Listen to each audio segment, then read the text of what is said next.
You've been awake since 3 a.m., methodically slicing potatoes as artillery shells detonate nearby.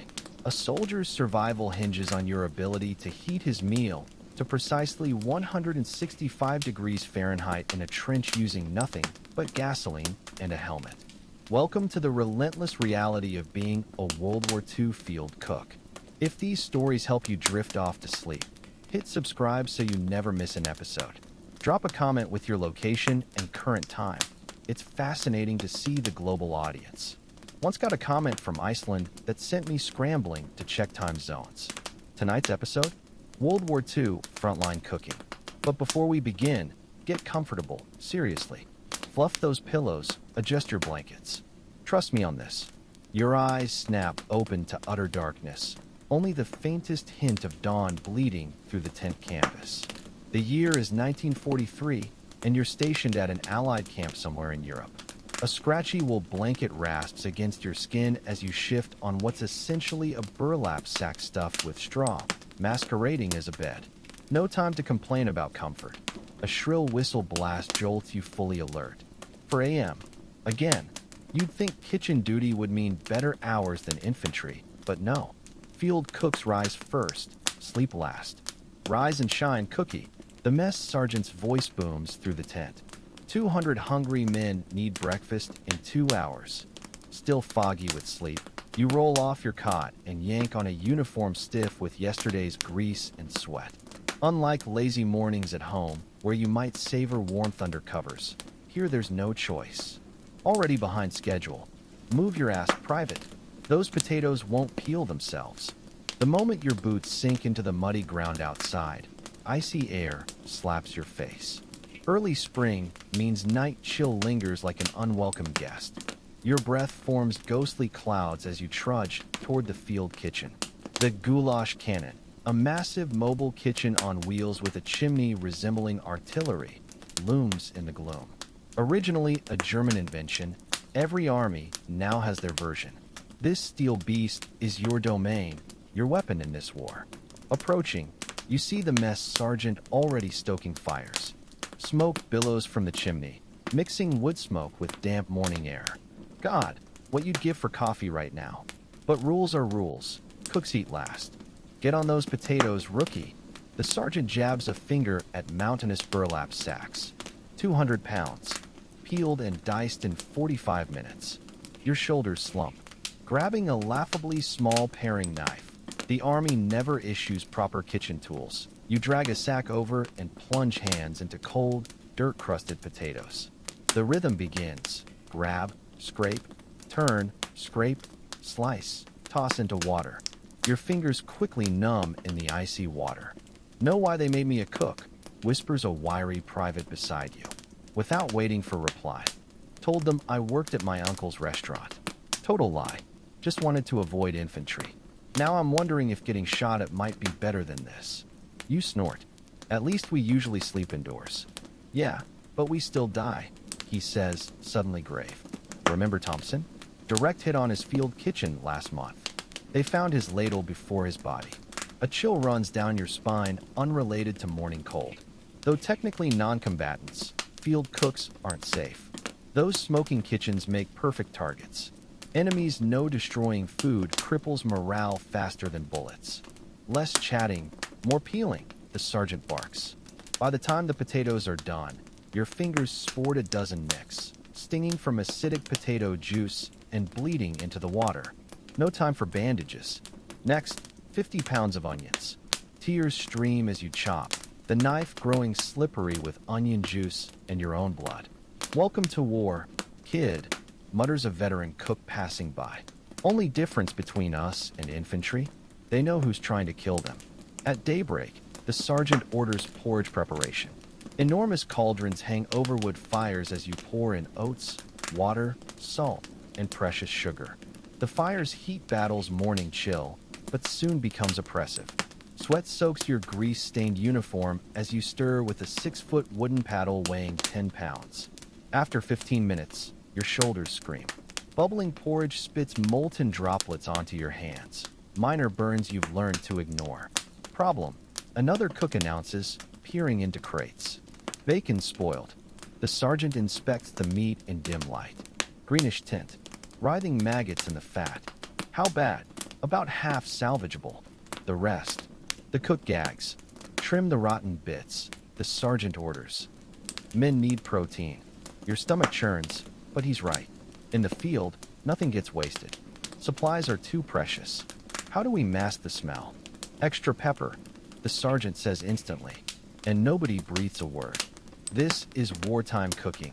Improvising, making do, feeding men with whatever's available because hungry soldiers can't fight. By 5:30 a.m., the camp stirs. Boots crunch on ground. Coughs. Laughter. The smell of cooking food works like a dinner bell. Like animals, the skinny private remarks. They can scent food a mile off. Because they're starving half the time, you reply. Try marching 20 miles a day on K-rations. Those emergency meal packs are notoriously awful. Meant for short use, but often stretched to weeks. A hot meal from your kitchen isn't just calories. It's a taste of home, a morale lifeline. Another crisis, the coffee grinder jams. Fix it. The sergeant thrusts the device at you. A small stone lodged in the mechanism. You disassemble, clean with a filthy rag, reassemble. It works, barely. Not bad. The sergeant admits, his version of high praise. You've got good hands. 6 a.m. approaches. Chaos ensues. Porridge into trays, salvaged bacon frying, gallons of coffee brewing, yesterday's bread slicing. Every surface overflows with food prep. They're coming, someone shouts.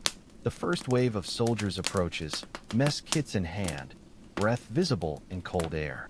Places, everyone, the sergeant calls. Keep the line moving. No seconds until all have firsts. You man the porridge station, ladling in mechanical rhythm. Scoop, pour, scoop, pour. Put some muscle into it, the sergeant barks behind you. These boys need calories, don't skimp. So you give slightly larger portions, knowing it means less for later arrivals. An impossible moral math performed 100 times per meal. Thanks, cookie, says a mud-spattered corporal as you fill his mess kit. Smells good today. You nod, maintaining rhythm. Another soldier approaches, his hand bandaged. Can you help? Can't hold the tray steady. Wordlessly, you fill his kit and position it for his good hand. He nods gratitude and moves on. The line stretches endlessly. 200 hungry men, each depending on you for their morning sustenance. Some make small talk, others remain silent, their minds clearly replaying yesterday's horrors or dreading today's missions.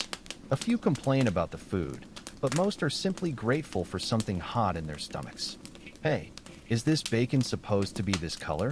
A skeptical sergeant asks, poking at the suspiciously grayish meat on his tray. That's just the smoke. You lie smoothly, maintaining eye contact. Special smoking technique from back home. He doesn't look convinced, but moves along anyway. Hunger, you've learned, is the ultimate motivator. By the time the last soldier gets served, your arms feel like lead weights, your back throbs with dull pain, and your own stomach growls fiercely. But there's no rest yet. Cauldrons need scrubbing, the serving area must be tidied, and lunch prep begins immediately. Take 15 to eat, the sergeant tells the exhausted kitchen crew. Then we start on lunch. You fill your mess kit with the dregs, scrapings from the bottom of the porridge pot, a few bacon fragments, and coffee that's been sitting so long it's grown a skin. Still, it's hot, and you wolf it down standing up, too drained to even find a place to sit. Not bad for your first big breakfast service. The skinny private says between gulps of his own meager portion. You didn't drop anything, puke, or get screamed at too much. That's a win in my book. You manage a tired smile. Thanks. Is it always this intense? Nah, he replies, then grins. Sometimes it's worse. Wait until we have to pack up and move the kitchen with 10 minutes notice. Or cook during an air raid. Or my personal favorite, when supply lines get cut and the sergeant tells us to get creative with what we feed the men.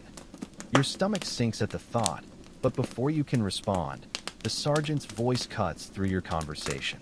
Break's over. Start peeling those carrots for lunch. We're making stew. And just like that, you're back at it. Your blistered hands find the knife again. Your vision blurs with fatigue, but you keep going. Because in war, The fighting never really stops, and neither does hunger. As you work, you think about the men you just fed.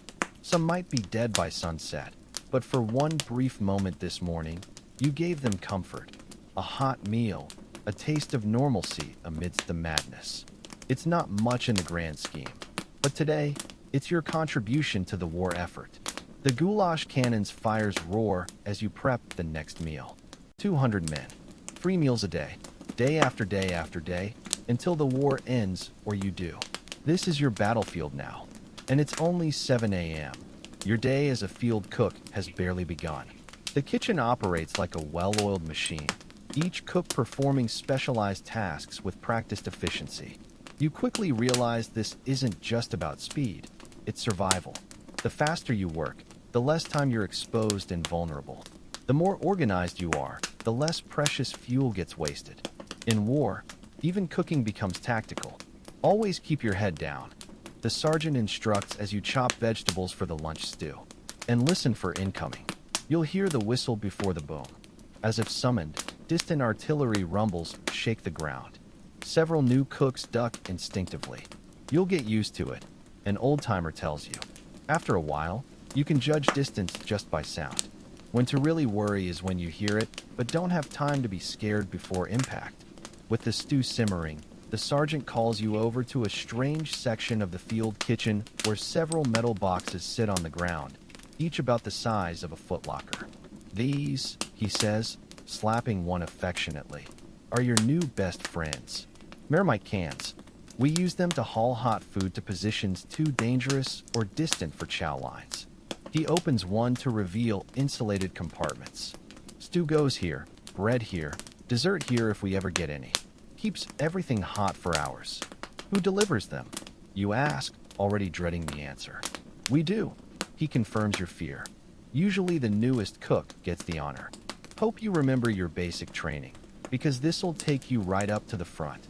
Your mouth goes dry. When you volunteered for kitchen duty, you'd hoped to avoid combat. Now you realize how naive that was. Don't look so worried, the sergeant says with rare sympathy. They usually don't bother shooting at one guy running food. Usually, that afternoon, you get your first taste of Marmite duty. Stew gets ladled into the containers, bread carefully wrapped, coffee poured into insulated pots. Then the sergeant hands you a map marked with a red X. 2nd Platoon, B Company, dug in about a mile east. Follow this path, keep your head down, and for God's sake don't spill. Those boys haven't had a hot meal in 3 days. The containers are heavier than they look, especially full. You struggle to carry 2, 1 in each hand. Take this too, the skinny private says, handing you a rifle. Just in case. In case of what? You ask, unsure how you'll manage it with the food. In case you'd rather shoot yourself than come back for another shift in this hellhole. He jokes, then turns serious. Strap it to your back. You probably won't need it, but you don't want to be caught without it. Laden with Marmite cans and the awkward rifle, you set off. The well-worn path winds through woods, offering scant cover. Camp sounds fade behind you, replaced by eerie quiet punctuated by distant gunfire. Your heart pounds. Every shadow could hide enemy troops. Every sound a sniper's bullet. The weight slows your progress. Your arms tremble with effort. After what feels like hours, but is probably 20 minutes, American voices ahead make your knees weak with relief. Chow's here, someone shouts, and suddenly you're surrounded by grateful, grimy soldiers. About damn time, a lieutenant says without real anger. What be you got for us, cookie? Beef stew. You reply, setting down the cans with shaking arms. Bread. Coffee. Real beef? A private asks skeptically. You think of the questionable meat you prepped this morning. Army beef. You answer diplomatically. They laugh, understanding perfectly. As containers open, releasing the aroma of hot food, you watch their faces transform. Exhaustion momentarily replaced by pure pleasure as they savor each bite. You don't know what this means, buddy, a sergeant says as he collects portions for men who can't leave their posts. We've been eating cold K-rations since Tuesday. Watching them eat, you're struck by how something so basic, food you'd have complained about back home, brings such profound joy here. Despite the danger, Despite your exhaustion, pride swells in your chest. Better get back before dark, the lieutenant advises, returning the empty containers. And thanks. Really, the return trip is tense, but faster without the food's weight.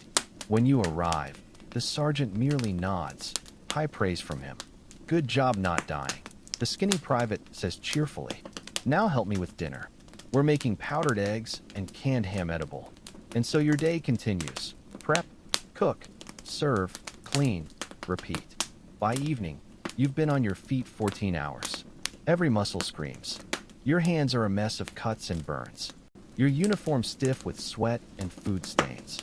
Dinner service mirrors breakfast. Mechanical serving to men even wearier now. Their faces harder with the day's experiences. You're too exhausted to register individual faces anymore.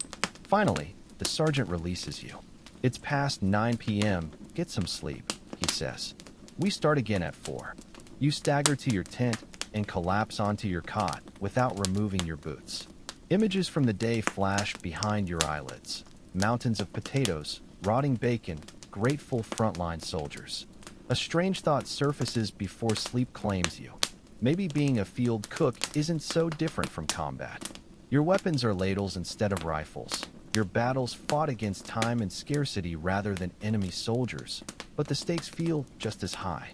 A man's survival might not depend on your marksmanship, but it absolutely depends on whether you can feed him. Tomorrow brings another day of the same challenges. Improvising, making do, turning meager supplies into meals that sustain an army. Another day of burns and cuts and backbreaking labor. Another day wondering if your kitchen will be targeted. But as sleep finally takes you, a surprising sense of purpose settles in your chest. In a world consumed by destruction, you're creating instead of destroying, feeding instead of killing. It's not the glory you imagined when war began, but it's something real, something necessary. Your final thought before oblivion. Maybe this is exactly where you're meant to be. The sergeant's boot connects with your cot at precisely 0400 hours. Right on schedule. Rise and shine, cupcake. We've got VIP visitors today. You pry crusted eyes open, your body still protesting yesterday's abuse. The tent remains pitch black except for the sergeant's flashlight beam as he moves to rouse the next victim. Who's coming? You mumble, already lacing your boots. Colonel Bryant, Division Quartermaster, whispers Miller from the darkness. The skinny private's name finally registered after 3 weeks. Big shot from HQ. Sergeant's been losing his mind since midnight when the message came through. No wonder the sergeant seems more on edge than usual. Outside, pre-dawn air bites your face. April in Europe means nights still freeze, though days sometimes tease warmth. The field kitchen already buzzes with activity. Fires roaring in the goulash cannon's belly. Listen up. The sergeant gathers the crew, his face haggard in firelight. Quartermaster's inspecting today. Everything must be perfect. Not army perfect, actual perfect. His pacing transmits anxiety to the group. He's bringing our new ration allocations. Word is supplies are tightening as we push deeper into Germany. A collective groan rises. Save the belly aching, the sergeant snaps. Today's menu: powdered eggs, bacon, toast for breakfast, beef stew and biscuits for lunch, meatloaf and potatoes for dinner. With what supplies? Jenkins asks. The veteran cook rubs his 3-fingered left hand. Frostbite souvenirs from North Africa. We're scraping bottom on everything but potatoes. That's why the quartermaster's coming, genius. The sergeant rubs his temples. But he arrives at 0900. We've got 5 hours to make this place inspection ready and somehow serve breakfast with what we've got. He turns abruptly to you. You, take inventory. I want exact numbers. The supply tent reveals a depressing sight. Half-empty flour sacks, dwindling coffee reserves, mystery meat tins, dehydrated vegetables, a few precious onions, and rapidly disappearing sugar. You document everything meticulously, painfully aware it's insufficient for the planned menus. The sergeant studies your list with deepening frown lines. All right, here's the playbook. Stretch powdered eggs with extra water and flour. Bacon gets sliced paper thin. More pieces, less actual meat per serving. Yesterday's bread sliced razor thin and toasted hard. Like eating cardboard, Miller mutters. You got a better idea? The sergeant's challenge silences him. Didn't think so. Move out. Breakfast at 0600 sharp. You're assigned to the eggs, a crash course in culinary alchemy. The pale, watery powdered egg mixture transforms with flour, powdered milk, and vigorous beating. Secret ingredient, Jenkins says, handing you turmeric. Makes library paste look like real eggs. Where'd you learn this? My grandmother survived the Depression, he says, already moving to his next task. Hunger makes you creative. As you cook the eggs in massive pans, you observe other adaptations. Miller slicing bacon with surgical precision, others deliberately charring toast to mask mold. Genius, you murmur as they burn bread intentionally. Burnt toast tastes better than stale, Miller explains. Plus the black hides mold spots. Breakfast service walks a tightrope between meager portions and outright mutiny. The sergeant quietly gives larger helpings to the most hollow-eyed soldiers. Post-breakfast, the real work begins, scrubbing every surface until the field kitchen gleams, or at least resembles a food-safe zone. The quartermaster decides if we get priority supplies. Jenkins explains as you scrape burnt egg from pans. If he likes what he sees, we eat. If not, he draws a finger across his throat. At precisely 0900, a jeep arrives. Colonel Bryant is a compact man with a permanent scowl and a clipboard grafted to his hand. He barely acknowledges the sergeant's salute before commencing inspection. Show me your stores. The pathetic inventory speaks volumes. How have you been feeding your unit? Creatively, sir, the sergeant responds. The colonel demands waste logs, nearly blank because nothing gets discarded. He watches your improvised techniques. Meat extended with breadcrumbs, vegetable scraps simmered into stock, leftovers reinvented as new dishes. These, he points to a bucket of vegetable water. Stock, sir. We use everything. After 2 grueling hours, the colonel addresses the crew. I've inspected 12 field kitchens this week. Most waste 15 to 20% of supplies. Your operation is different. He pauses. Your efficiency is exceptional. Your waste is minimal. Your improvisation is commendable. The sergeant stands taller. I'm authorizing a special supply drop for your unit. Not because you need more, but because you've proven you'll maximize it. He hands the sergeant classified materials, new preservation techniques, preparation methods developed by Army food scientists. Implement these. Report results. One more thing. Your unit will train other kitchen crews in your methods. Select 2 men to develop a demonstration program. As the jeep departs, stunned silence gives way to celebration. Holy hell, Miller breathes. Did we just get promoted? More like extra duties, Jenkins mutters, but he's smiling. The sergeant examines the new allocations. Double butter rations, real canned meat, extra coffee. A cheer erupts. The sergeant hands you a booklet, Advanced Field Preservation and Preparation Techniques, classified.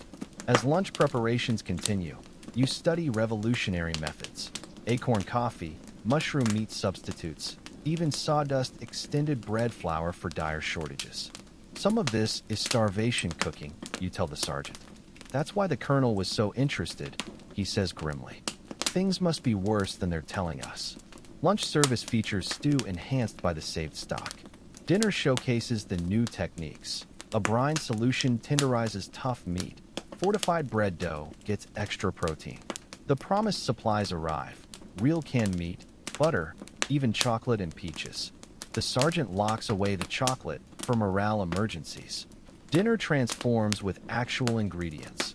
Recognizable meat in the meatloaf, real butter in mashed potatoes, proper gravy. The men's reactions make every hardship worthwhile. Best meal since Paris. A grizzled sergeant says, shaking your hand. That night, exhausted but satisfied, Miller asks, think we can really teach other units? You consider the day's triumphs, the inspection, the new techniques, the men's gratitude. Yeah, I think we can. Before the war, I couldn't boil water without burning it, Miller marvels. Now look at me, practically a chef. You laugh. War does strange things.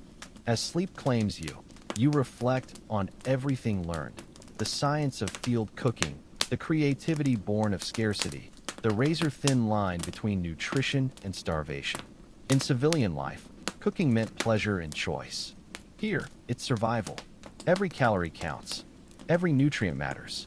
A man's fighting strength, his very life, depends on what you put in his mess kit. It's a responsibility you never expected to carry.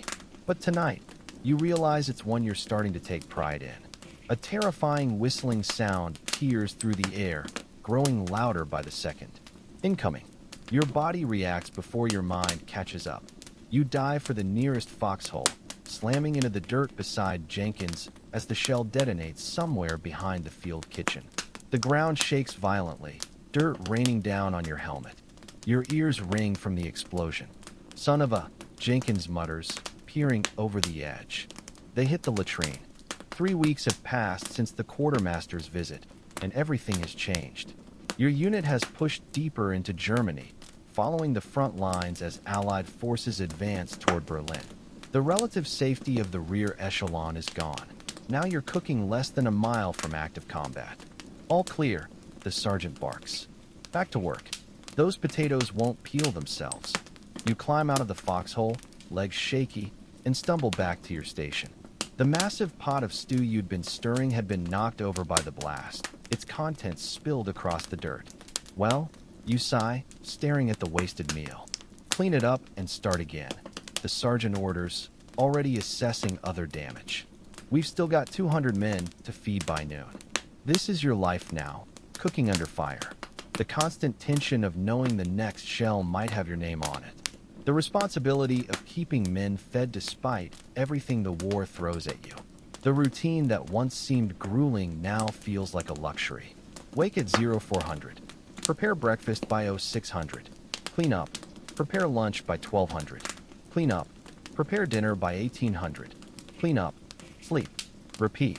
Simple. Predictable. Except nothing is predictable anymore. Schedules are disrupted by artillery barges, sudden orders to move, or the field kitchen itself being targeted. Supplies arrive irregularly, if at all.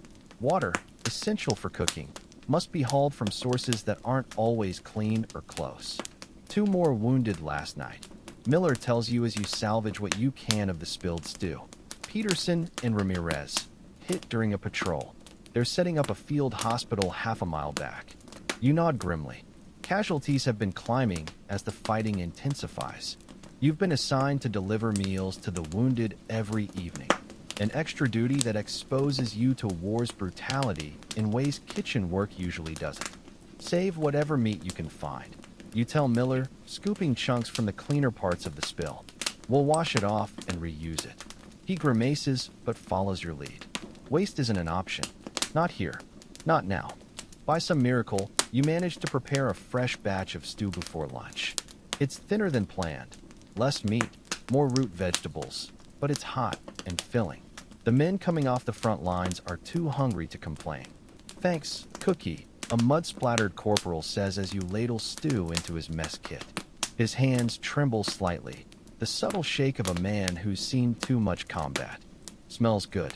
Fresh this morning." You lie, giving him a slightly larger portion. He looks like he needs it. "Bullshit," he says with a tired grin. "Nothing's fresh out here except the graves." Dark humor, the kind that would shock civilians but keeps soldiers sane. You've grown used to it. "Fine. The rat I caught in your foxhole this morning wasn't exactly fresh," you shoot back. "But I cooked it special for you." He laughs, a real, genuine laugh. And for a moment, the haunted look leaves his eyes. That's another part of your job. Not just filling bellies, but providing moments of normalcy. Brief respites from the horror. After lunch, the sergeant gathers the kitchen crew. His face is grim. "New orders. We're moving the kitchen forward tonight. The lines have shifted. Our boys push the Germans back another mile. Command wants us closer to support the advance." "Closer to the fighting, you mean?" Jenkins mutters. The sergeant ignores him. "We move at 2000. Everything packed and ready by midnight. We'll set up in the new location before breakfast." Moving a field kitchen is back-breaking work under the best conditions. Doing it at night, in hostile territory with minimal lighting to avoid enemy fire? A special kind of hell. Every component of the goulash cannon must be dismantled, loaded onto trucks, transported, and reassembled. The massive cauldrons, heating elements, chimney sections, fuel supplies, water tanks. Not to mention all the food stores, utensils, and personal equipment. This is insane, Miller whispers as you pack crates of cooking equipment. Moving at night, we could hit a mine, run into a German patrol, get strafed by aircraft. Better than moving in daylight and definitely getting spotted. You reply, though you share his concern. I became a cook specifically to avoid getting shot at, he continues. How's that working out for me? You give a dry laugh. About as well as your plan to avoid KP duty by joining the army. At midnight precisely, the convoy begins moving. 3 2.5-ton GMCs with taped headlights to minimize visibility. The sergeant's briefing plays in your mind. No lights, no talking, no smoking. If we're attacked, abandon the vehicles. The equipment can be replaced. You can't. The weight of the M1 Garand in your hands feels foreign. You've had basic training, but you're a cook, not a combat soldier. The idea of actually using the rifle makes your stomach turn. The journey is only supposed to take an hour, but it stretches to nearly 3 as the convoy navigates destroyed bridges, roadblocks, and areas of active fighting. Every minute is tense, your body rigid with fear. Finally, the truck stops. You've arrived at the new location, a small clearing near a bombed-out village. The front lines are less than half a mile away. You can hear small arms fire in the distance. Out and unload. The sergeant orders. We need to be set up before first light. Exhausted from the journey and lack of sleep, you still have to unpack and reassemble the entire field kitchen. It's grueling work in the pre-dawn darkness, made worse by the need to stay quiet and avoid lights that might attract enemy attention. The new position has one advantage, a small stream nearby for water, but it's also dangerously exposed on the eastern side, with only minimal tree cover separating you from potential German observation posts. We'll have to camouflage the smoke, the sergeant says. Jenkins, rig up a dispersal system for the chimney. I don't want a column of smoke pointing the krauts right to us. Jenkins nods. He's done this before, creating baffles and covers that spread smoke horizontally instead of letting it rise visibly. Dawn breaks as you finish setting up. Everyone is dead on their feet, having been awake for over 24 hours straight. But there's no rest yet. Breakfast still needs to be prepared. Simple meal this morning, the sergeant announces. Oatmeal, coffee, hardtack. That's it. We don't have time for anything fancy. You're assigned to the coffee, perhaps the most important element of breakfast for men who've been fighting all night. The process is familiar enough to do on autopilot. Fill the massive pot with water from the stream. Build a fire in the goulash cannon's firebox. Bring the water to a boil. Add the precious coffee grounds. Let it brew. As the water heats, you hear a new sound cutting through the morning air, the distinctive crack of a sniper rifle, followed by the ping of a bullet hitting metal nearby. Down, the sergeant roars. Everyone drops. Another shot rings out. This one strikes a coffee pot, sending a spray of boiling water into the air. They can see us, Jenkins hisses. Told you this position was too exposed. The sergeant crawls toward a field radio. Support coming, counter sniper team. But we need camouflage netting up now. For 20 terrifying minutes, you work low to the ground, stringing up netting over the kitchen. Every few minutes, the sniper takes another shot, keeping you pinned down but, thankfully, missing everyone. Finally, a squad arrives, including 2 allied snipers with scoped rifles. They take positions at the edge of the clearing, scanning the trailing. Keep cooking, their leader says. We'll handle the crowd. It's surreal, preparing breakfast while a sniper duel unfolds less than 100 yards away. The sharp crack of rifles punctuates the morning as you stir oatmeal and salvage what's left of the coffee. Your hands shake, but you keep working. A final shot rings out, followed by a cheer from your snipers. Got him, the squad leader reports. You should be clear now, but keep that netting up just in case. Breakfast is served under camouflage, creating strange dappled light across the serving area. The men arrive in small groups, dirty, exhausted, many with the hollow-eyed stare of soldiers pushed too far. "Sorry about the simple breakfast," you say to one gaunt private. "We had to move during the night." "Are you kidding?" he replies. "Hot food is hot food. We've been eating cold K-rations for days." By mid-morning, the situation stabilizes. The immediate threat is gone, but the reality remains. You're now a forward field kitchen, directly supporting frontline operations. The danger is constant. "Get some sleep," the sergeant tells the crew after breakfast cleanup. 2-hour shifts. "I need everyone fresh for lunch prep." You find a spot under a truck, curl up on your bedroll, and fall into an exhausted sleep almost instantly. It feels like only minutes have passed when Miller shakes you awake. "Your shift," he says. "Sergeant wants you on bread duty for lunch." The first snowflake lands on your nose as you haul water from the stream. By the time you return to the field kitchen, white flakes swirl through the air, catching on your eyelashes and melting against your chapped skin. "Perfect," Jenkins mutters, glaring skyward. "Just what we needed. Winter in goddamn Germany." It's mid-November 1944. The Allied advance has slowed as supply lines stretch thin and German resistance stiffens. Your unit has been in the same position for nearly 3 weeks, the longest you've stayed anywhere since joining the front.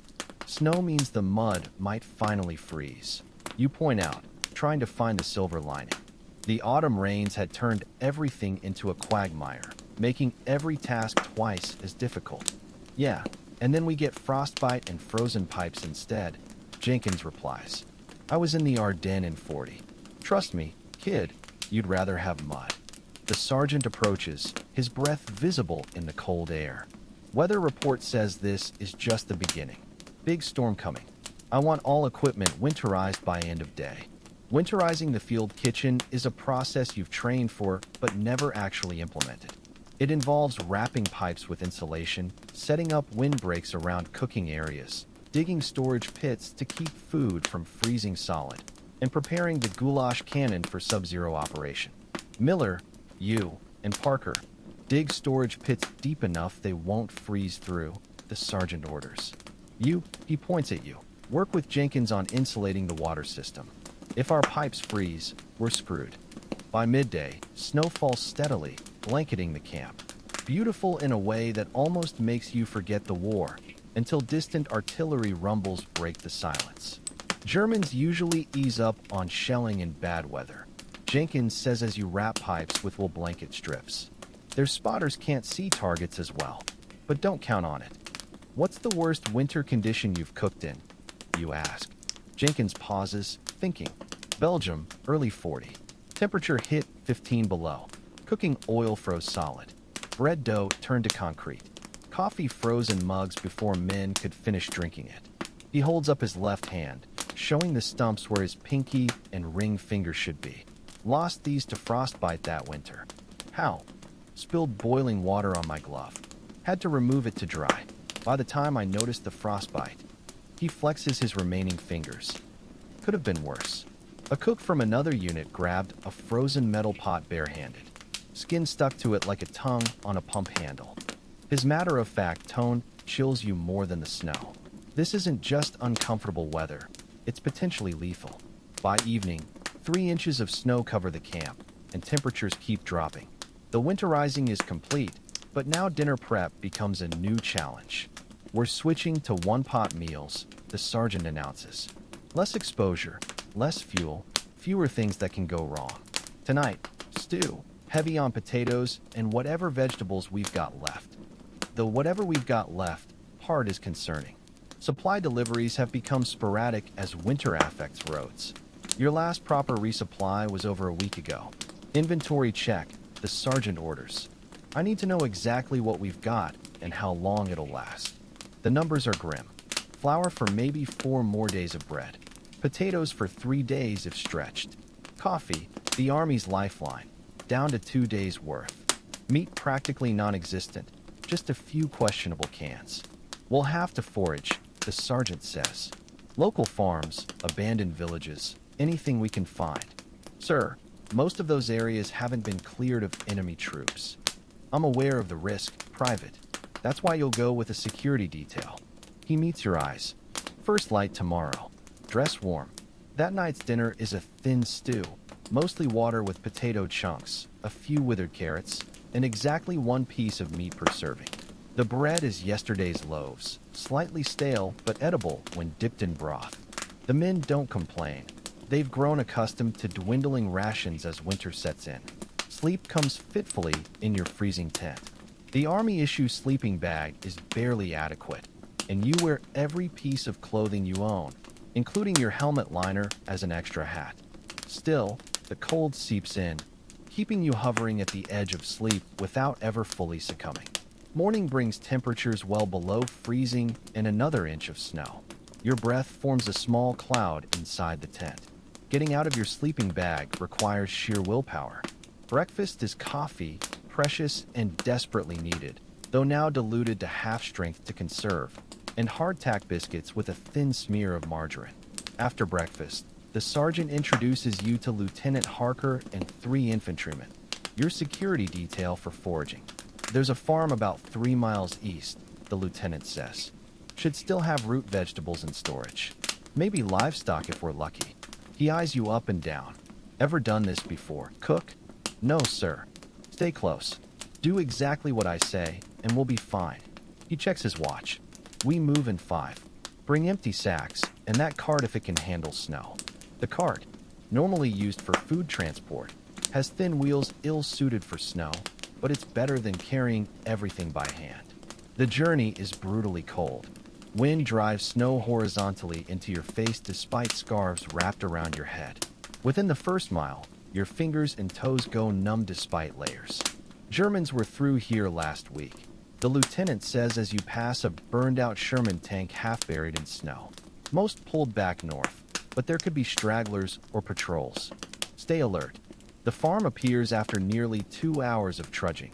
A typical German farmhouse with a large barn and outbuildings. No smoke rises from the chimney.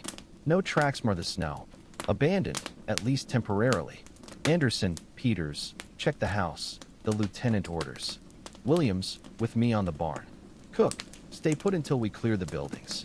You wait, stamping your feet to keep blood flowing, watching your breath cloud in the frigid air. After 10 tense minutes, house is empty, Anderson reports. Family left in a hurry. Some personal belongings still there. Barn's clear too, the lieutenant adds. And we hit the jackpot. Root cellar under the floor. Potatoes, turnips, carrots, even some preserved meat. Your heart leaps.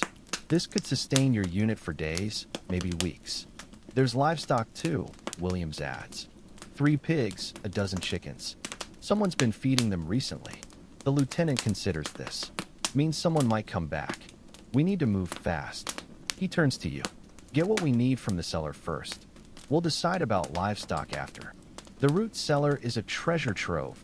Burlap sacks of vegetables, glass jars of preserved foods. You work quickly, loading the cart with potatoes, turnips, and other hearty vegetables that will survive the trip back. Preserved meat, mostly pork, gets carefully packed on top, along with jars of pickled vegetables and fruit. A moral dilemma gnaws at you. This is someone's winter food supply. A family might return to find their stores depleted, facing starvation themselves. Sir, you venture, should we leave some for the family? The lieutenant gives you a hard look. Our orders are to sustain our fighting force. These people chose to support Hitler. Our men come first. You nod, uncomfortable but unwilling to argue. War forces impossible choices. Today, your men will eat. What happens to the German family is not your responsibility. At least, that's what you tell yourself as you keep loading the cart. The decision about the livestock is made for you when distant gunfire erupts. German patrol, the lieutenant says tersely, peering through binoculars. Maybe half a mile out, moving this way. He makes a snap decision. Leave the animals. Grab what we've got and move. Now, the return journey is even more grueling. The heavily laden cart keeps getting stuck in snow. Your security detail takes turns helping you haul it while maintaining watch for the German patrol. Every few hundred yards, you stop to listen. The gunfire has faded, but the knowledge that enemy troops are nearby keeps everyone on edge. If we're engaged, the lieutenant tells you quietly during one stop, Abandon the cart and run for those trees. Don't try to be a hero. The food's important, but not worth dying for. You nod, hoping it doesn't come to that. After all this effort, leaving the supplies behind would feel like failure. The last mile back to camp is the hardest. Your muscles scream with fatigue. The cold has penetrated every layer. Your face is raw from windburn, but the sight of the goulash cannon's chimney in the distance gives you a second wind. We made it. You breathe as you cross into camp. The sergeant meets you, his face lighting up at the loaded cart. Good work, he says, clapping your shoulder, a rare gesture. This will make a difference. That night, dinner is a hearty stew made with foraged vegetables and preserved pork. There's enough for seconds, even thirds. The men's spirits lift noticeably with the improved meal. Where'd all this come from? Miller asks as he helps prepare the food. Farm to the east, you reply. Abandoned. Lucky for us, he says, then gives you a knowing look. Not so lucky for whoever lived there. You say nothing, still uneasy about the moral compromise. But when you see the men's faces as they receive full rations, their relief and gratitude, it's easier to justify. The next morning brings fresh challenges. Temperatures have dropped further, and the water pipes have frozen despite insulation efforts. We need to thaw them without bursting them, Jenkins says, examining the ice clogging a clear tubing section. And we need water for breakfast. We can melt snow, you suggest, looking at the white blanket covering everything. Jenkins shakes his head. Do you know how much snow you need to melt for a usable amount of water? About 10 gallons for 1 gallon of water. And it's slow. Nevertheless, with no other option, you begin the laborious process. The heat from cooking fires helps somewhat, but it's painfully inefficient. I've got an idea, Miller says after watching your struggle. He disappears into the supply tent and returns with a large tarp. Spread this out, pile snow on it, angle it toward containers. The dark color will absorb sunlight and melt snow faster. It's clever, and it works, somewhat. Combining this with directly melting snow in pots, you gather enough water for breakfast. The frozen pipes prove more challenging. Jenkins fashions heated cloth wraps, gradually thawing sections without causing bursts. It's painstaking work that takes most of the day. This is just the beginning, he tells you as you work together. Winter's barely started. It'll get worse. He's right. Over the next week, conditions deteriorate further. Temperatures rarely rise above freezing. Snow falls intermittently, accumulating to nearly a foot in places. The ground freezes solid, making it impossible to dig new latrines or storage pits. Cooking becomes a battle against the elements. Bread dough freezes if left exposed for minutes. Water for cooking must be kept constantly heated or it turns to ice. Meat fat solidifies almost instantly when removed from heat. Your hands suffer the worst. Constantly exposed to freezing air and boiling pots, the skin cracks and bleeds. Chilblains, painful inflammatory swellings, develop on your fingers. Every movement hurts. Petroleum jelly, the sergeant advises, tossing you a small tin. Won't cure it, but helps prevent it from getting worse. Rub it in whenever you can. It provides minor relief, but nothing truly alleviates the constant discomfort. You notice all the veteran cooks have similar hands, scarred, reddened, damaged from years of this abuse. Fuel becomes another crisis. Gathered wood is often too wet to burn efficiently. Coal is non-existent. The goulash cannon's specialized fuel is strictly rationed. We need to be smart about this, the sergeant says. One fire used for multiple purposes. No heating water just for washing unless absolutely necessary. The men start bringing their own fuel when they come for meals, scraps of wood, broken equipment pieces, anything flammable. It's against regulations to burn military property, but the sergeant turns a blind eye. Survival trumps rules. One particularly cold morning, as you struggle to light the main cooking fire with damp wood, Parker approaches. Try this, he says, handing you a tin of whitish paste. Improvised fire starter, wax and cotton from medical supplies. Works even with wet wood. Where'd you get it? Made it, he shrugs. My dad taught me. We used to go winter camping back home. The fire starter works brilliantly. Within minutes, You have a strong blaze despite the poor quality wood. A small victory, but in winter warfare, those small victories keep you alive. Delivering food to outlying positions becomes another life-threatening challenge. The marmite containers, designed to keep food hot for hours, lose heat rapidly in sub-zero temperatures. By the time you reach the furthest foxholes, the food is often barely above freezing. We need to modify the containers, you suggest to the sergeant after one particularly disheartening delivery. Extra insulation or chemical heat packs. The sergeant considers this. Let me talk to the engineers. They might have ideas.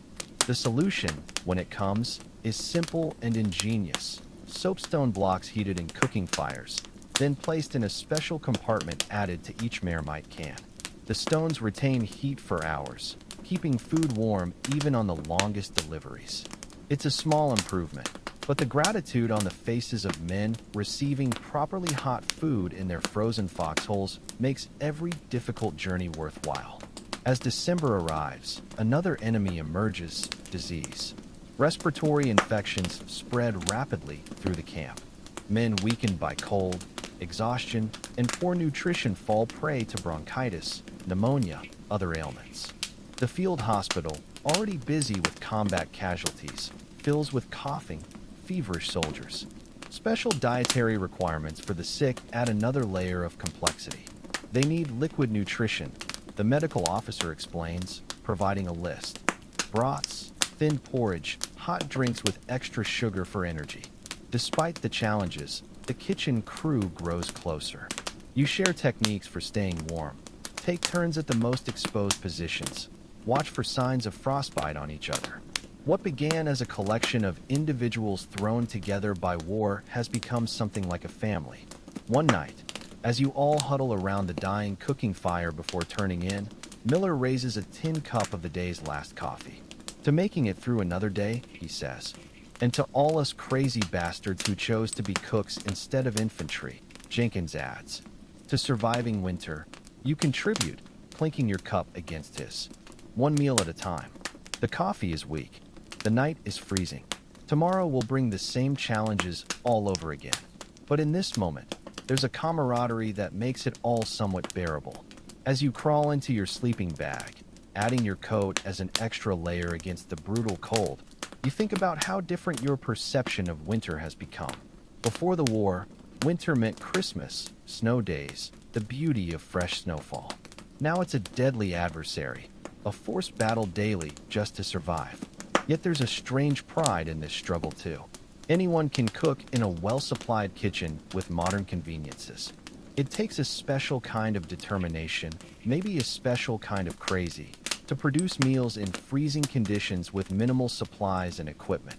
Sleep comes easier tonight despite the cold. Your exhausted body surrenders to it quickly. Your last conscious thought is a comparison between your current situation and the warm, comfortable bed you once took for granted back home. So different from your bed right now, warm and snug, safe from the elements, with no need to worry about frozen pipes or frostbite or whether there will be enough food tomorrow. As you sink deeper into your comfortable pillows, far from the brutal winter of 1944, remember how fortunate you are to have these simple luxuries that those field cooks could only dream about. Mail call. Two simple words that electrify the entire camp. Men emerge from tents and foxholes like groundhogs after winter, faces lighting with desperate hope. Even the kitchen crew pauses their endless work, hearts pounding at the possibility of news from home. It's late December 1944. Winter's grip has tightened, but the worst enemy now isn't the cold or even the Germans.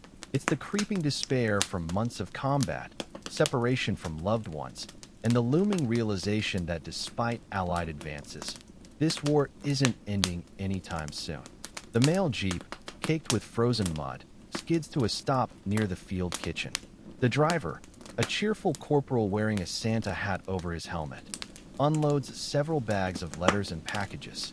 "Got a big one for the kitchen crew," he announces, hefting a large parcel marked from the Ladies' Auxiliary of Milwaukee. The sergeant accepts it like sacred cargo, examining the label. "Well, I'll be damned. Addressed to the boys keeping our soldiers fed. Someone finally remembered us."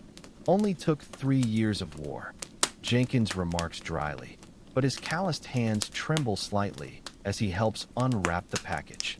Inside, homemade cookies carefully wrapped in wax paper. Real coffee, not the Army's burnt dirt substitute. Small bottles of spices that make your eyes water just smelling them. Chocolate bars with slightly melted edges. Hand-knitted socks.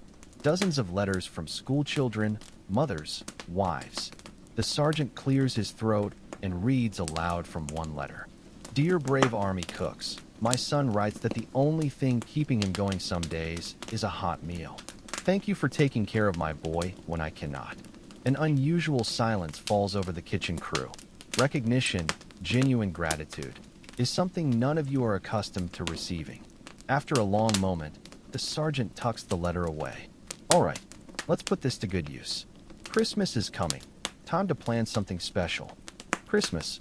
The word lands differently here, thousands of miles from home, in the middle of a war zone.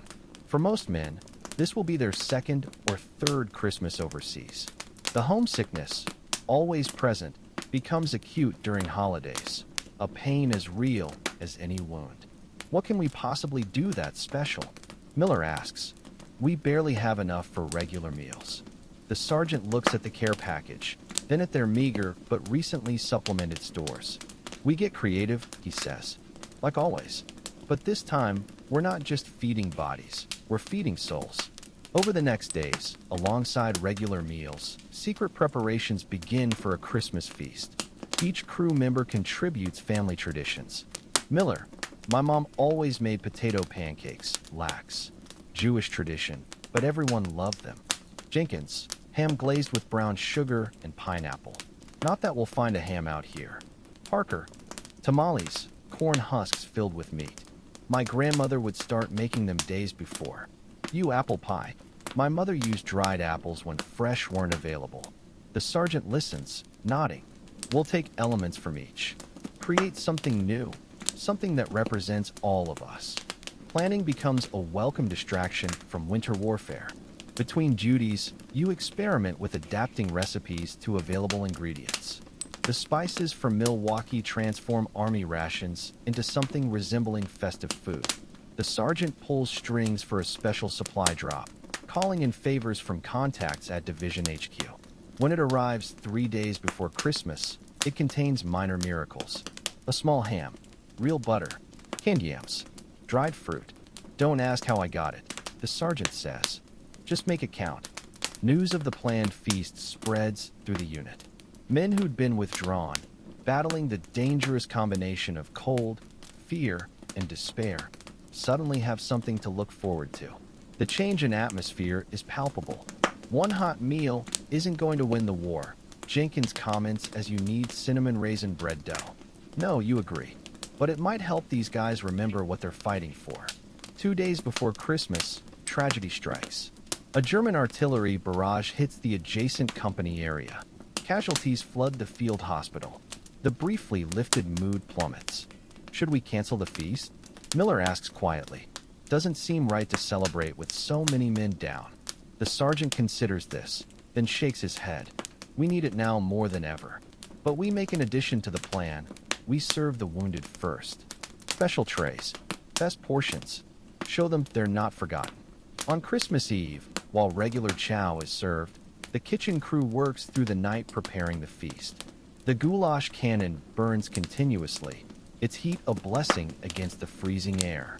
You rotate positions, working near the fire until sweat-soaked, then moving to outer tasks until the cold becomes unbearable, then back again. The ham is carefully portioned so every man gets at least a taste. Canned yams are mashed with butter and the last sugar, topped with crumbled cookies to mimic candied sweets. Miller's potato pancakes take shape. Though without enough oil, they're more like seasoned potato patties. Still, the familiar scent makes him smile. For dessert, you create bread pudding using the cinnamon raisin bread, powdered milk, saved egg powder, and melted chocolate. It's not apple pie, but the warm, sweet aroma evokes the same feeling of home. By dawn on Christmas morning, exhausted but satisfied, the kitchen crew has performed something miraculous. A holiday feast conjured from military rations and scavenged supplies in a war zone. Get 2 hours sleep, the sergeant orders. Then we start serving. Hospital first, then the lines. Those 2 hours pass in dreamless, heavy sleep despite the uncomfortable conditions. You wake to the sound of off-key Christmas carols being sung somewhere in camp. Heartfelt, if not harmonious. The meal service begins at the field hospital. You and Jenkins deliver special trays to the wounded, each containing small portions of everything: ham, sweet potatoes, potato pancakes, bread, and dessert. "Merry Christmas, fellas," Jenkins says as you enter the hospital tent. Special delivery. The wounded men, some bandaged, some on plasma drips, some barely conscious, react with disbelief that gradually transforms into profound gratitude. "Is that ham?" asks a soldier with his arm in a cast, eyes widening. "Genuine American ham," you confirm, placing a tray on his lap, with all the trimmings. A medic approaches, concerned. Some of these men are on restricted diets, liquid only for abdominal wounds. You produce containers of specially prepared broth, ham cooking liquid enhanced with pureed vegetables and strained smooth. All the flavor, none of the solids. The medic's expression softens. You guys thought of everything. Moving from bed to bed, you serve each wounded soldier. Some are too injured to respond beyond a nod. Others express thanks with colorful language that makes you grin. "Holy real food," a private with a bandaged leg exclaims. "Thought I was hallucinating from morphine." What strikes you most is how many ask about their buddies, concerned that men still in the line get their share before hospital patients. That selflessness, that brotherhood, is something civilians back home might never fully understand. One older soldier catches your arm as you place a tray beside him. "My first Christmas away from home was in the last war," he says weakly. "Nobody did anything special. Just another day of beans and hardtack in a trench. This," he gestures at the meal, "this matters more than you know." By the time you finish at the hospital, the main serving line is set up back at the field kitchen. Word has spread. Men arrive early, forming a line that stretches through camp despite the cold. The sergeant organizes it like a proper holiday meal, stations for each component, creating the illusion of abundance and scarcity. You man the dessert station, serving bread pudding drizzled with the last precious maple syrup from the care package.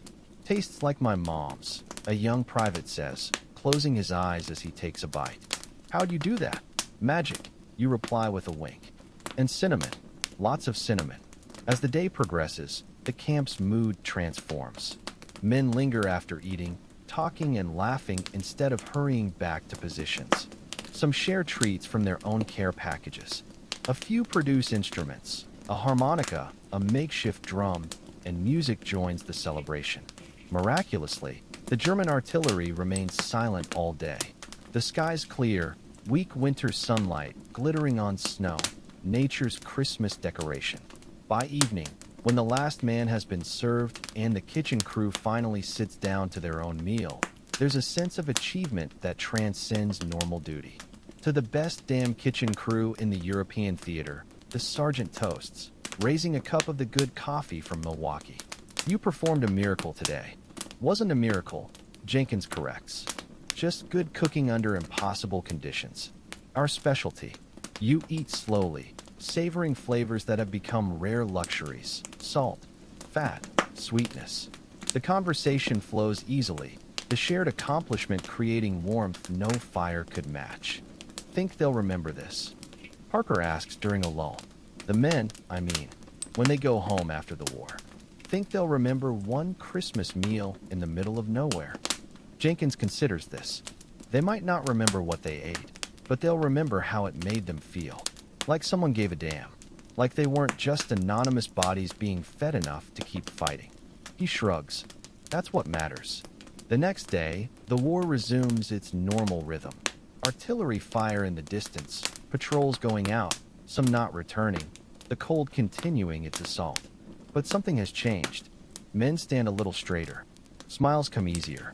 The invisible weight of despair has lightened, if only slightly. As January progresses, you notice another change. men bringing small tokens of appreciation to the kitchen crew. A captured German chocolate bar, extra cigarettes from a care package, a bottle of French wine liberated from an abandoned cellar. They finally figured out we're not just slinging slop, Miller says after a lieutenant presents him with a fountain pen in thanks. We're keeping them alive in more ways than one. One cold morning in mid-January, as you're preparing breakfast, a jeep arrives from division headquarters. Not the quartermaster this time, but an operations colonel. He speaks briefly with your sergeant, who then gathers the crew. New orders, the sergeant announces. The front's moving again. We're pushing into Germany proper. Our unit moves out tomorrow morning. A collective groan rises, quickly silenced by the sergeant's raised hand. There's more. Division's implementing a forward comfort initiative. Special supplies for hot food, even in combat zones. He pauses, a rare smile crossing his face. Apparently, our Christmas operation got noticed. They're using our methods as a template. Pride blooms in your chest. Unexpected but welcome. In a war where recognition usually comes posthumously, this acknowledgement feels monumental. Does this mean better supplies? Jenkins asks, ever practical. Some, the sergeant nods.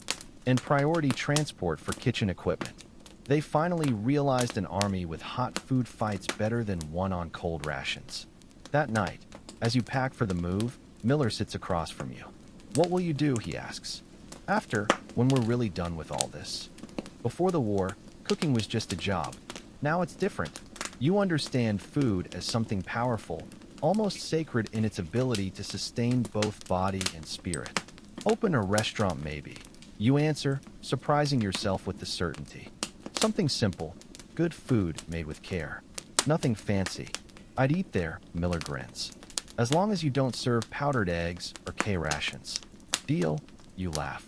No K-rations ever again.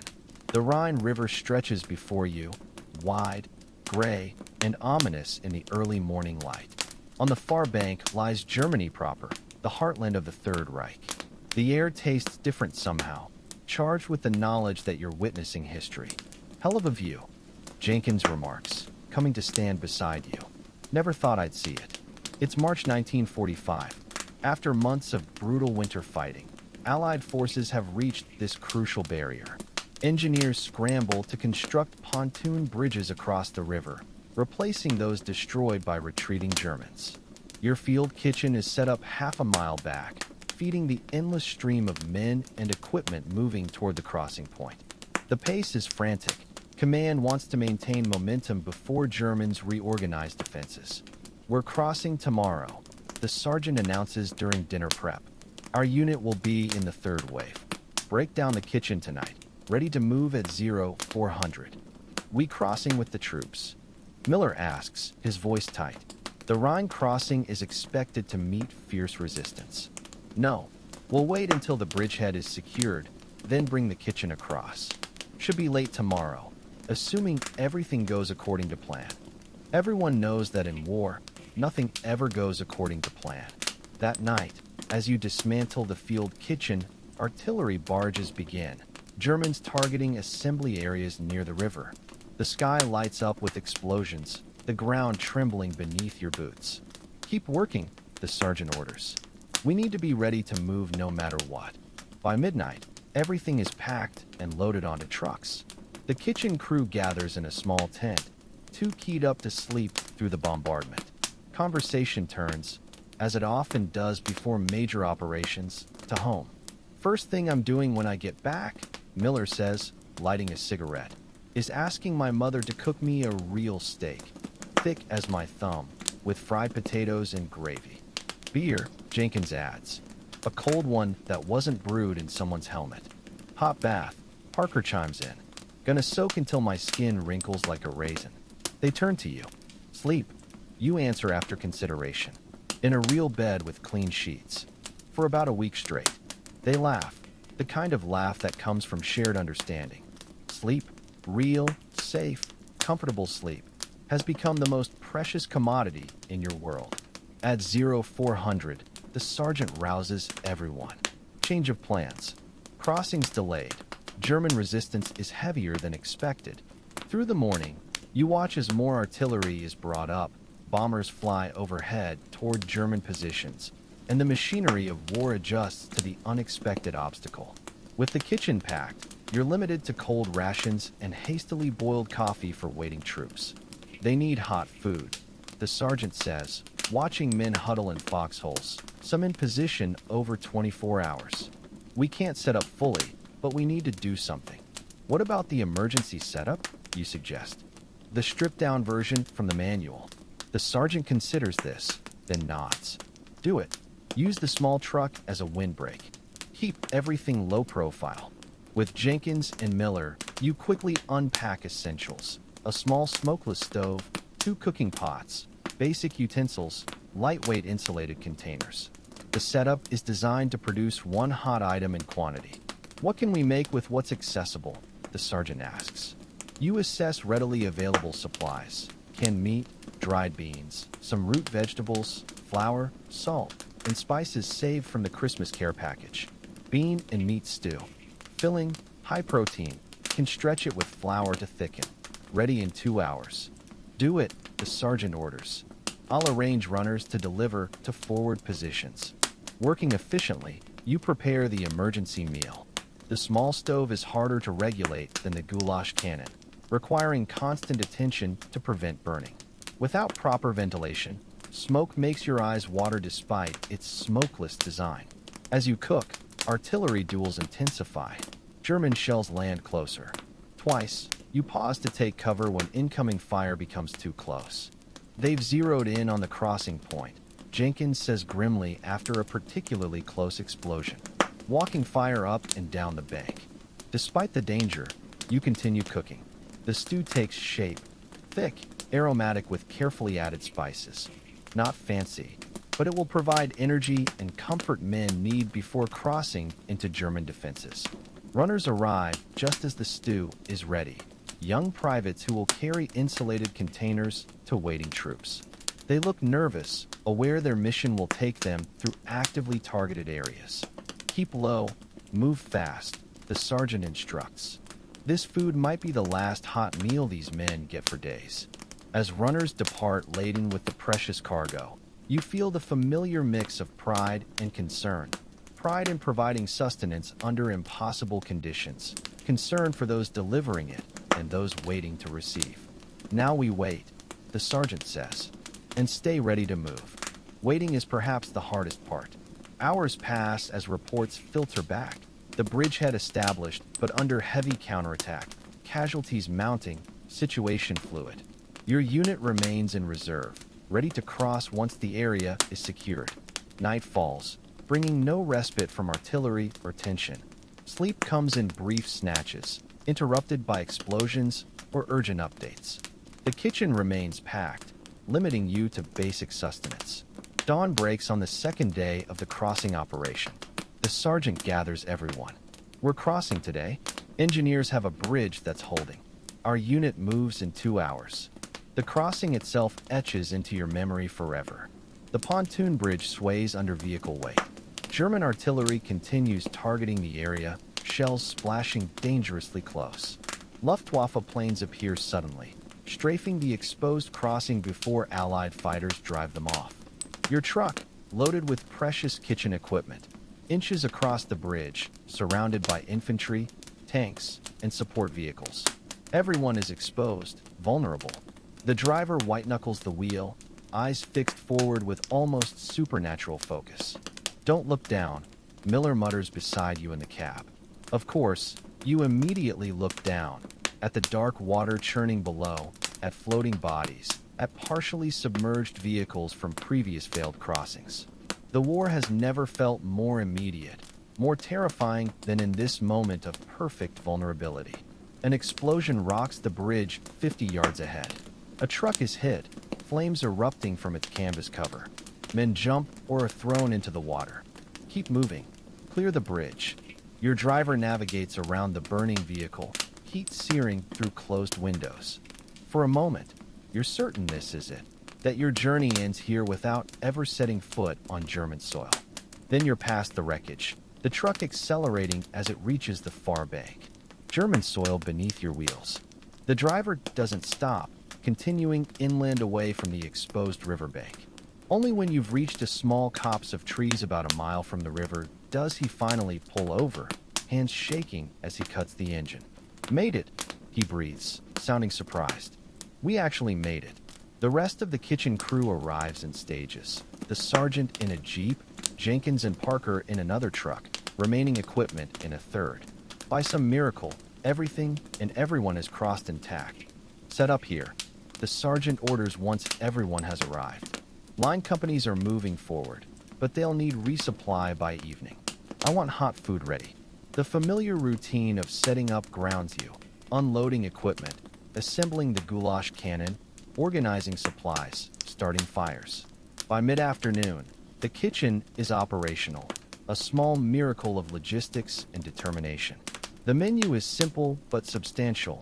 Beef stew with root vegetables, bread baked in the goulash cannon's oven, and coffee. After days of cold rations, it will taste like a feast to men on the line. As evening approaches, combat sounds grow more distant, a good sign the advance is proceeding. The first groups begin rotating back for food, their faces grimy with dirt and smoke, eyes holding the vacant look of too much combat in too short a time. "How's it going up there?" You ask a sergeant from one of the line companies as you serve him. "We're pushing them back," he replies, voice hoarse from shouting orders. "But they're making us pay for every inch. Snipers, booby traps, the works." He looks down at the steaming food in his mess kit. "First time I've stopped moving since we crossed." "Thanks." Word spreads quickly that the kitchen is up and running. Men arrive in increasing numbers, some walking miles from forward positions just for a hot meal. The gratitude is palpable, expressed in nods, quiet thanks, the careful way they clean their mess kits to avoid wasting a morsel. That night, as the kitchen crew finally sits down to their own meal, the sergeant shares news. "We've advanced 12 miles since crossing. Resistance is stiffening, but momentum's with us. Command says we're seeing the beginning of the end." "They've been saying that since D-Day," Jenkins remarks dryly. "This time it might be true," the sergeant replies. "Germans are running out of men, equipment, everything. Intelligence says they're drafting old men and boys now." The thought of the war potentially ending, of going home, feels almost as unreal as the thought of being here once did. You've been a soldier, a cook for so long that civilian life seems like a distant dream. "What happens to us?" Parker asks after. "I mean, if it really ends soon." The sergeant shrugs. "Occupation duty, probably. Someone's got to feed the occupation forces." The conversation turns to the future, to plans and hopes long suppressed by the immediate demands of survival. It's cautious talk. No one wants to tempt fate by being too optimistic. But it's the first time such discussions have felt anything but futile fantasy. The next morning brings new orders. The front has moved again, pushing deeper into Germany. Your unit must follow, maintaining the critical supply line. "Pack up," the sergeant orders. We move in 1 hour. And so it goes, day after day, week after week. The field kitchen becomes a mobile operation, setting up for a day or two before moving forward again. The advance is steady now. German resistance increasingly disorganized, though still sporadically fierce. Towns and villages fall, some abandoned, others defended fanatically.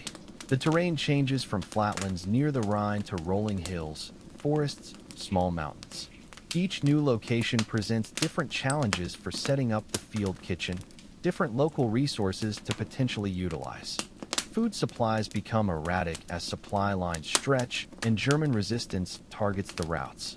You become expert at foraging, finding abandoned farms, requisitioning from German civilians, always with receipts for future reimbursement per regulations, utilizing wild plants when necessary. "Never thought I'd be cooking dandelion greens and nettles," Miller comments as you prepare a soup with these foraged ingredients to supplement dwindling meat rations. "My mother would be horrified." Your mother never had to feed an army on the move with no supply convoy for 3 days, Jenkins replies. "You use what you've got. What you've got becomes increasingly creative. German potato sellers yield their treasures. Abandoned chickens provide eggs and occasionally meat.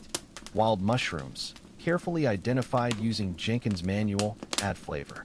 Even captured German military rations are repurposed and improved upon. In mid-April, your unit pauses outside a small German town that offered token resistance before surrendering. The spring weather has turned surprisingly warm, a welcome change after the brutal winter. As you set up the kitchen in a meadow blooming with early flowers, news arrives that transforms everything. President Roosevelt has died. The information ripples through camp, creating a strange, subdued atmosphere. For many men, Roosevelt has been the only president they've ever known. His voice on the radio, his leadership through depression and war, a constant in their lives. We need to do something, the sergeant says quietly. Something to mark it, to let the men mourn. That night, you prepare a special meal. Not a feast like Christmas, but something carefully crafted to provide comfort. Simple beef stew rich with vegetables. Fresh bread given extra time to rise, creating perfect texture. For dessert, bread pudding flavored with foraged berries that stain it deep purple. The men eat in unusual silence, processing their grief. Many speak of home, of what Roosevelt meant to their families during the Depression. Some worry about the war. Will this change things? Will the new President Truman have the same resolve? Nothing changes for us.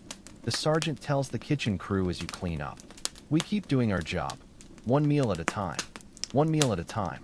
The mantra that has carried you through the worst of the war continues to guide you through these final uncertain days.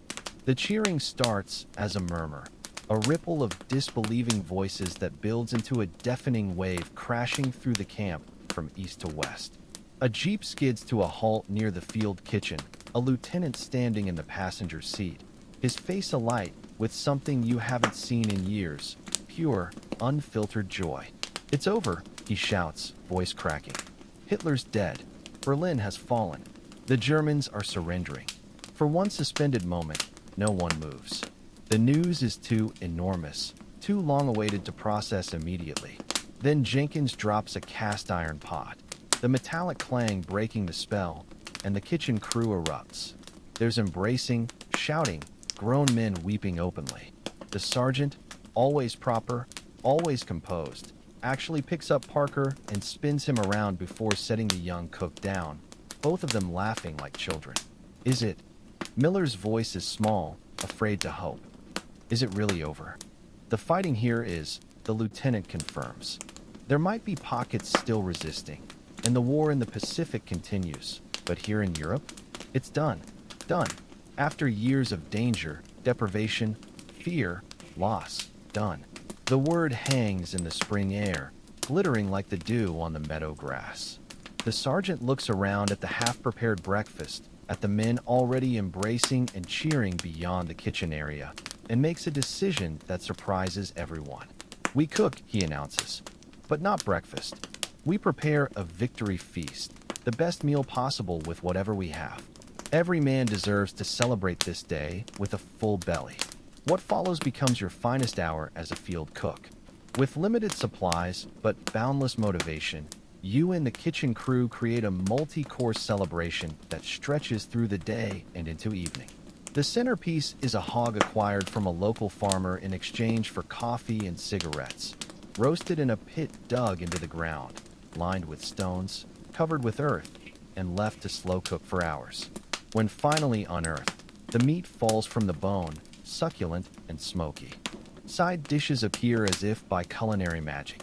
Potatoes mashed with garlic scavenged from an abandoned farmhouse. Wild greens sautéed with the last of the bacon ration. Fresh bread baked in batches throughout the day. For dessert, a cobbler made with hoarded canned peaches, topped with a sweet crumble of crushed cookies and the final precious sugar ration. Men from neighboring units, hearing of the feast, arrive bearing their own hard-won contributions. Liberated wine and schnapps from German cellars. Chocolate from Red Cross packages. Even ice cream churned by engineers using stream-chilled milk, sugar, and vanilla extract. As evening falls, the celebration transitions from meal to festival. Someone produces an accordion, another a guitar salvaged from God knows where.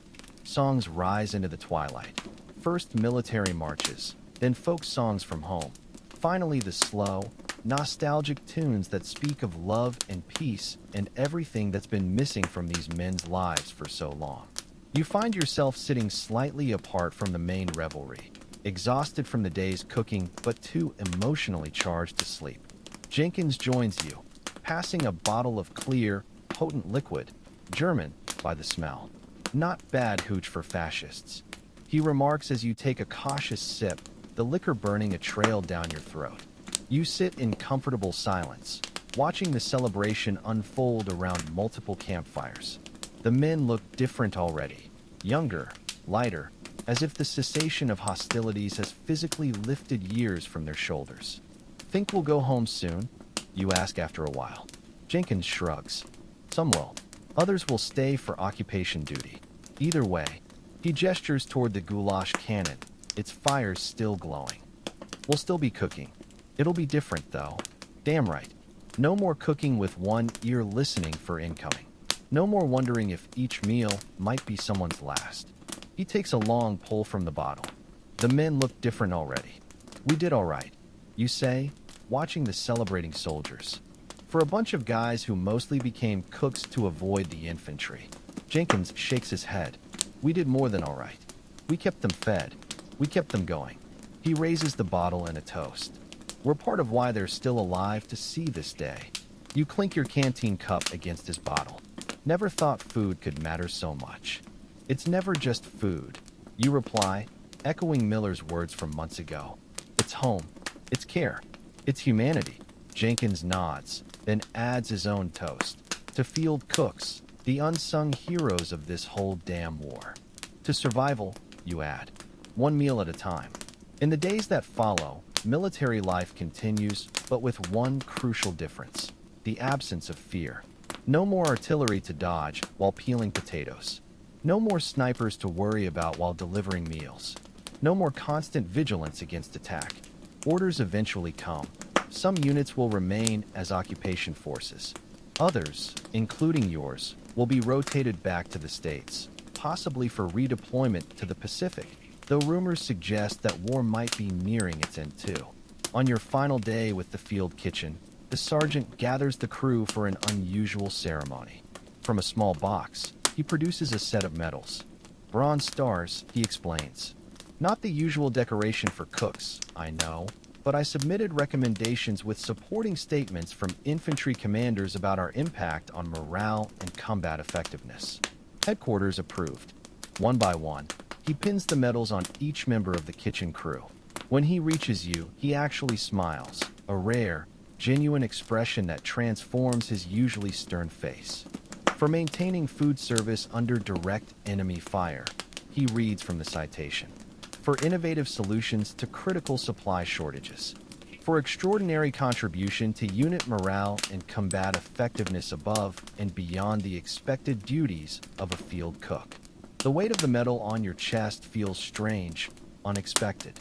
Cooks don't usually get recognition, let alone decorations. The moment crystallizes everything you've experienced, all the danger, hardship, and unexpected pride of your war service. Later, as you pack your personal gear for the journey home, Miller sits across from you on his cot, doing the same. What will you do, he asks. After, when we're really done with all this. Before the war, cooking was just a job, something you did for money. Now it's different. Now you understand food as something powerful, essential, almost sacred in its ability to sustain both body and spirit. Open a restaurant maybe. You answer, surprising yourself with the certainty. Something simple, good food made with care. Nothing fancy. I'd eat there, Miller grins.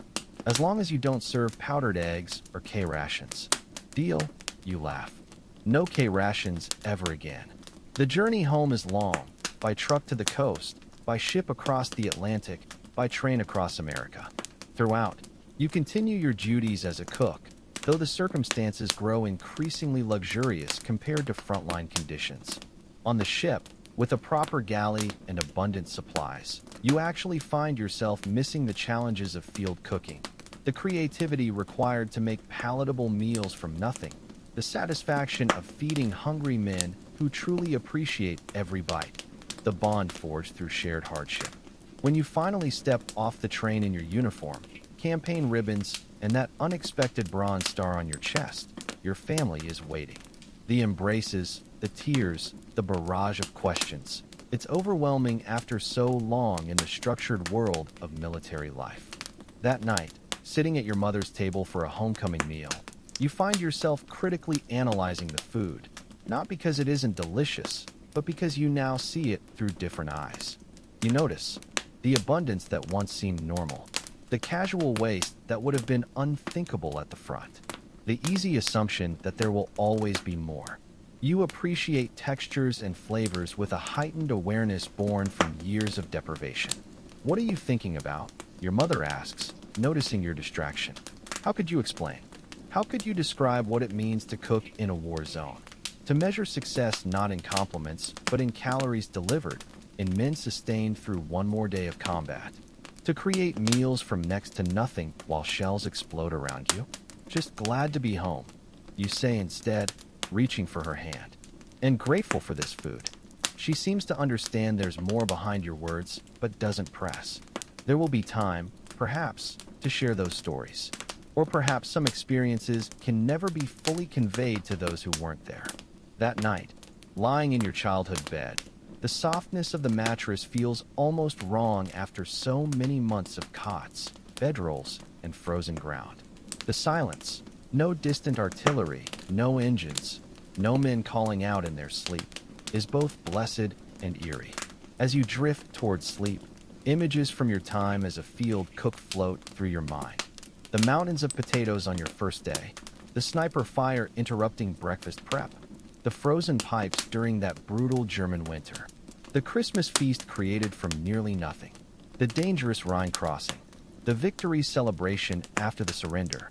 The memories aren't organized by battles or campaigns as they might be for combat soldiers, but by meals, by the triumphant sustenance provided against all odds, by the small victories of keeping men fed so they could win the larger war.